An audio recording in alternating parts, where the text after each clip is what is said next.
they'd have to like brace themselves to pull her in. So maybe they'd put like 1 foot on the edge of the boat, you know, and keep hauling it in, hauling it in, hauling it in. Well, as that net gets heavier and heavier and heavier, the boat's going to go tip, tip, tip, tip, tip, tip towards the water. Well, that's why they had these very deep sides on it, very deep sides, because that boat could go way, way, way, way, like tip way, way, way, way over before she would ever be in any danger of taking in water. Way over. Swampscott dory. Whereas, you know, a regular rowboat type boat, skiff, if she tip a certain degree, and then once she gets to a point where it's beyond control, she just goes blip. But the Swampscott dory could almost roll over right on her side without taking on water. Live and learn, huh? Boy, you learn all kinds of things on Drawn with Dave. What would a little seaside scene be without seagulls? Well, we're going to put some in. I'm going to show you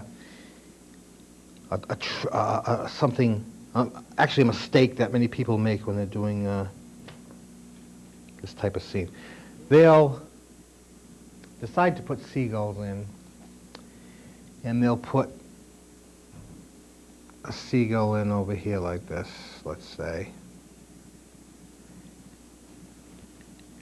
And then every other seagull they put in, it'll be about the same size, you know. And they'll put one in over here. It'll be the same size, you know. And they'll put one over here about the same size.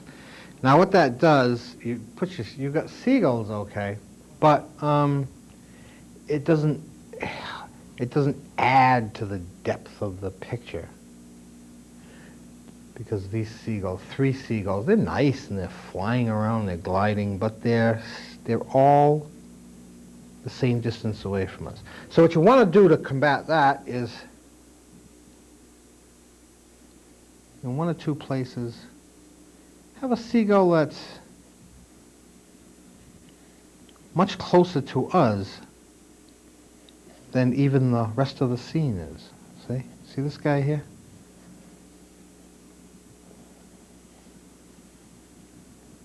Now that may mean you have to learn a little bit about detail of a seagull, but as you can see, that's not terribly detailed. Another trick, it's not a trick, it's just a matter of fact. Another way to make a seagull appear, or anything appear further in the foreground, is to make it, I'll try another seagull over here, is to make it overlap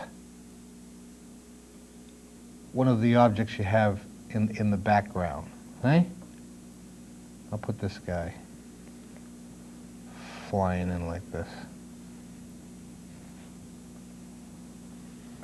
See, now he overlaps that shed, and obviously he's got to be on to appear to overlap it.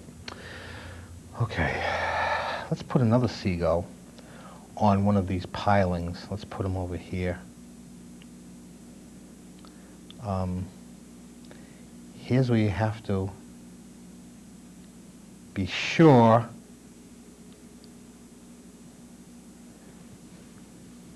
you see where the piling is. You can see that the piling is about where the middle of the boat is. So you've got to keep in mind that that seagull has to be in proportion to that boat. If this seagull were this large, that would make this boat appear to be like a little toy boat. If this guy here were sitting on that piling. I don't know if I made myself clear. I hope so. Hey, how about on top of the fish house, put an old weather vane. Maybe with a picture of the figure of a whale or something up there.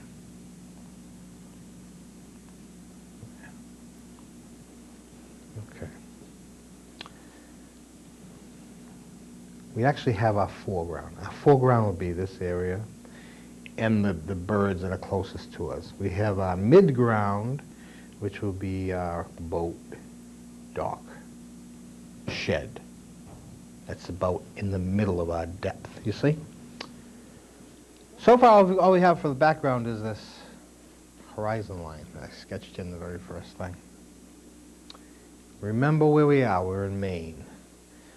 Let's put a little piece of land that juts out into the bay so that it gets lost behind our boat. And on this piece of land, we're going to have those beautiful fir trees that they have in Maine. You see? Now you're doing a couple of things when we put in these fir trees. It's actually going to be not much more than a silhouette. You're, well, first of all, you're establishing an object, a landmass and fir trees. When you put a fir tree in, we all have in our mind about how large a tree is. Fir tree, anyway. So we're also establishing how far away from us these trees are. Because our mind knows about how big a tree is. Our mind knows that a tree isn't this big. It knows that it's, I don't know, 30, 40 feet high. So then our mind interpolates as to how far away this spit of land is. There. Just that rough outline of trees and brush. Okay?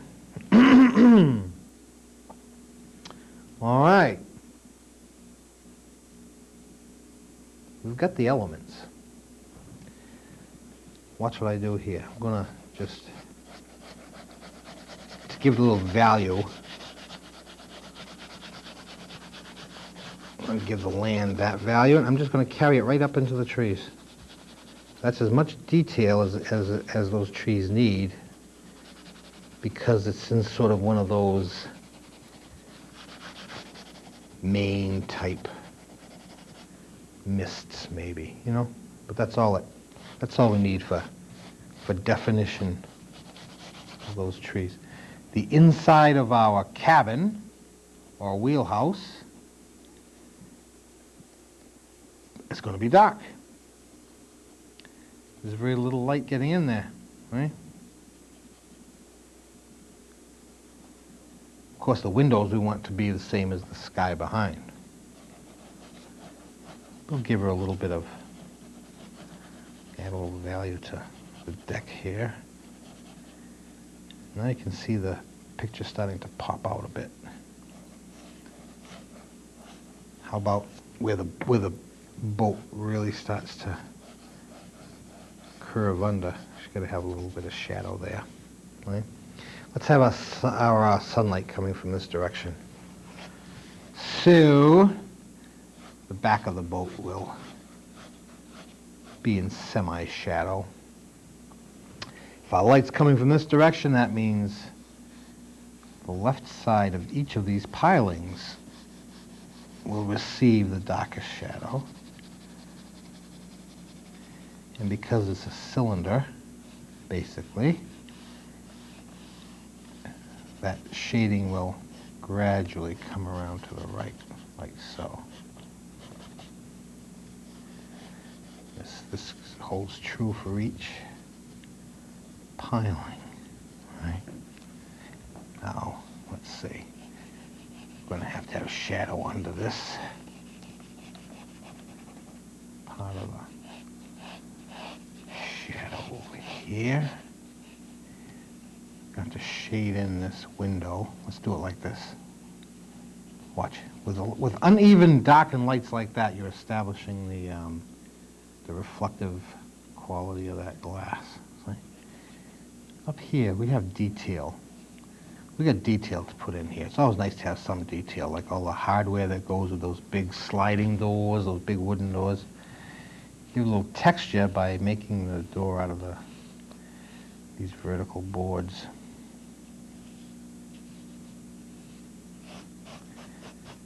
She'll have a little color in her, so she'll be over overall about that tone, you see. All right.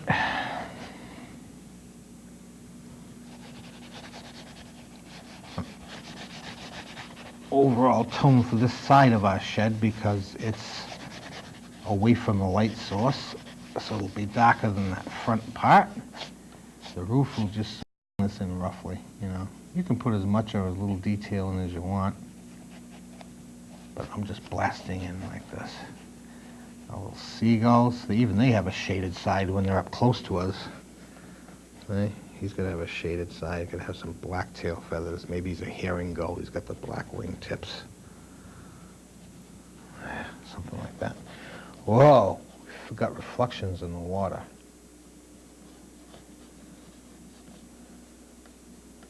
Look, I'm going to do it a little bit like this, see? And where the reflection, where the object itself, this part of the boat, is this value, this darkness, so shall be its reflection.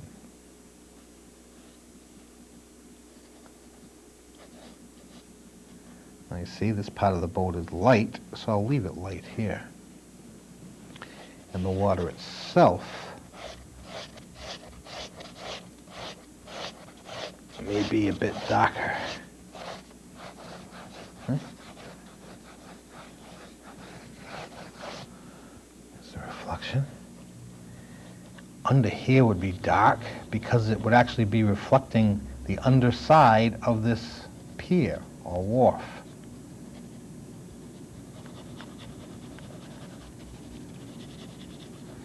And then each and every one of these piers would be reflected in the water.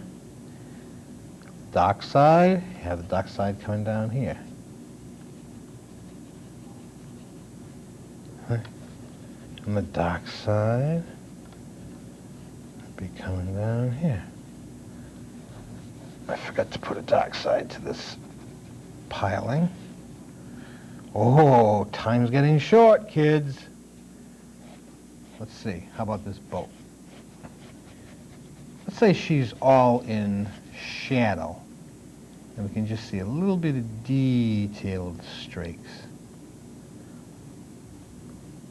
You know what we're going to do?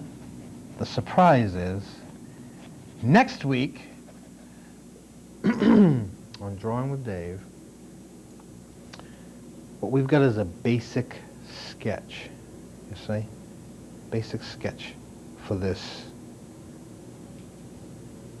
little marine scene. We're going to try to pull it off in color. I'll bring in some paints and some brushes that this station doesn't supply me with, by the way. And we'll try to turn out a little painting of the same thing. Once we have the black and white sketch done, it's going to be easy to do the finished painting. You'll see. You'll see. Maybe we'll put some colorful lobster pot floats in and pick it up with some color here and there, and you'll see. It'll be nice. See you again next week on Drawing with Dave.